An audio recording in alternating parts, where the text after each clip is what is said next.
ডালমে কুছ কালা হয়ে গেল না? ডালমে কুছ কালো হইলে আমগো কি? আমগো পকেট তো স্বাদ হইব। আর পকেট স্বাদ হইলে বাট আমরা ডাল খেতে যাবো কি লেগা? আমরা মোরগ পোলাও খামো, কাচ্চি খামো। দেখ তুই যেটা ভালো মনে করস কর। আর হন, এই কথা যেন ওস্তাদে কোনোভাবেই না জানে। আর গ্যারেজের কেউ তো কবিই না। আরে না বলো দিস কুমকে।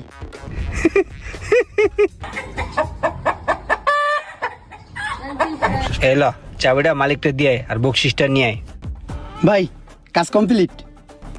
আর হলো স্যার ওই গ্যাসের একটু সমস্যা ছিল, ওইটা দুই বন্ধু বুদ্ধি করে ঠিক করে দিছে, একদম ক্লিয়ার। এখন এখন স্যার একটু বকশিস যদি দিতেন আর কি। ইঞ্জিন ঠিক হইছে? হ্যাঁ ইঞ্জিন তো পুরো মাখন, কোনো শব্দ নাই। সবকিছু ঠিক আছে? হ্যাঁ 100 গাড়ি পুরো মাখন। এই নাও। এই তো মারত দিছে রে, ভরপুর দিছে। আসসালামু আলাইকুম স্যার, আয়েন।